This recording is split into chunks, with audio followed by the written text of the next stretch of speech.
Bien que la nature tripartite de l'homme soit l'objet de tant de controverses, j'aimerais dire à mes auditeurs, auditrices, mes chers amis, non, les choses du royaume de Dieu ne peuvent être saisies que par révélation et jamais par la raison. J'aimerais donc que ceux qui écouteront ces audios soient réellement désireux de connaître les choses réelles et spirituelles.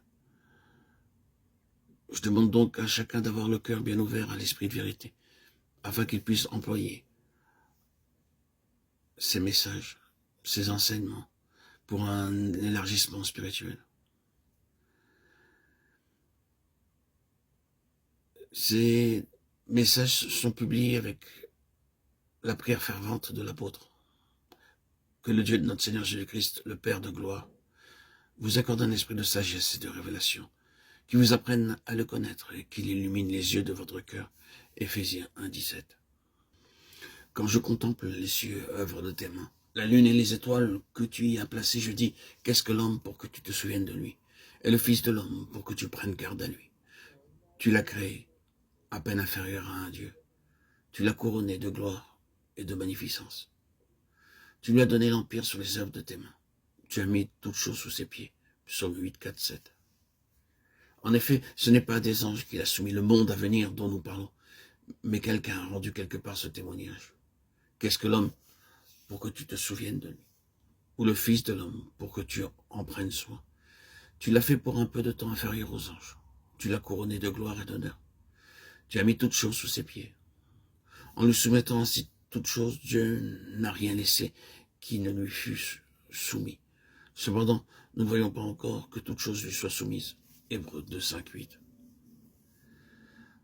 Cette méditation et cette contemplation nocturne du psalmiste qui l'ont amené à poser cette question et à y répondre en plaçant l'homme au centre de l'univers ont relié tous les âges, sont remontés jusqu'au conseil éternel de Dieu avant que le monde fût, et sont allés jusqu'à la consommation de ces conseils, dans la terre habitée à venir et au-delà de cette terre. C'est une question qui touche à la destinée divinement conçue d'une création spéciale appelée homme. Ses pensées ont passé par des phases, pour un peu de temps inférieur aux anges, couronné de gloire et d'honneur. Tu lui as donné l'empire sur l'œuvre de tes mains. Et la question du psalmiste est reprise et élargie par un apôtre inspiré. Ce n'est pas à des anges qu'il a soumis le monde à venir. Tu as mis toutes choses sous ses pieds. Mais entre la conception divine et sa réalisation suprême, il y a toute la tragédie du chemin choisi par l'homme, de sa chute hors de la pensée de Dieu, et toute la gloire de la grâce divine dans la rédemption. Ce que nous avons à cœur, c'est de dire quelque chose de la nature de cette chute, en ce qui concerne l'être même de l'homme, et par conséquent de voir ce que signifie la conformité à l'image du Fils de Dieu, qui doit triompher de cet état de chute. C'est une question de la personne même de l'homme, et de la personne qui, seule, peut hériter le royaume de Dieu. Car une destinée aussi haute et aussi glorieuse demande non seulement un état spirituel ou moral, mais une certaine sorte ou une certaine espèce de créature. Comme la chenille rampante ou le ver à soie doivent tisser eux-mêmes leur linceul et abandonner leur première forme de vie pour s'éveiller dans un ordre nouveau, pour entrer dans ce monde nouveau sous la forme d'une belle phalène ou d'un splendide papillon. Ainsi l'homme doit sortir d'un ordre pour être constitué de facultés et de capacités qui répondent à un ordre plus élevé. L'homme, selon la pensée de Dieu et selon un sens obscur et intangible qu'il a en lui-même, a un caractère universel, avec des intérêts universels. Mais il est arrivé quelque chose qui, d'une part, rend impossible la réalisation des intentions de Dieu dans l'homme tel qu'il est désormais, et d'autre part, pousse l'homme à persister dans un vain effort pour arriver à cette réalisation.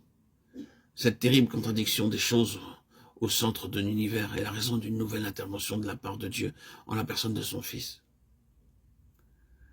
Cette intervention a plusieurs aspects. Elle révèle ce qu'est un homme selon la pensée de Dieu. Elle signifie la mise de côté de l'homme qui n'est pas selon la pensée de Dieu. Elle introduit les puissances qui constituent une nouvelle création. Et elle montre et établit ce que sera l'homme lorsqu'il sera parvenu à l'état d'homme fait. Ce qui a toujours été le but de la pensée de Dieu, qui dépasse le premier état de la création de l'homme, non encore déchu. Comme nous le voyons, tout dépend de la mise en ordre du dérangement amené dans la nature de l'homme, qui renouvellera sa communion vivante et parfaite avec Dieu. Tout cela est, dans l'ensemble, lié à une partie de son être, appelée levant ou esprit. Et c'est ici que nous recevons la véritable lumière, que nous sommes appelés vivre par l'esprit, marcher selon l'esprit.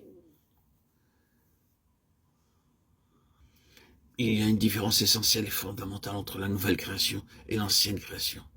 Lorsque nous étions charnels, dans l'homme naturel, nous marchions selon le vieil homme, selon nos désirs, nos aspirations terrestres.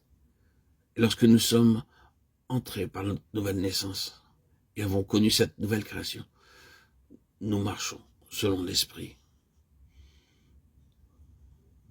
Nous sommes touchés par l'esprit. Et toutes les séductions du monde n'ont plus de puissance, de pouvoir, d'attrait pour nous. Voilà la grande différence.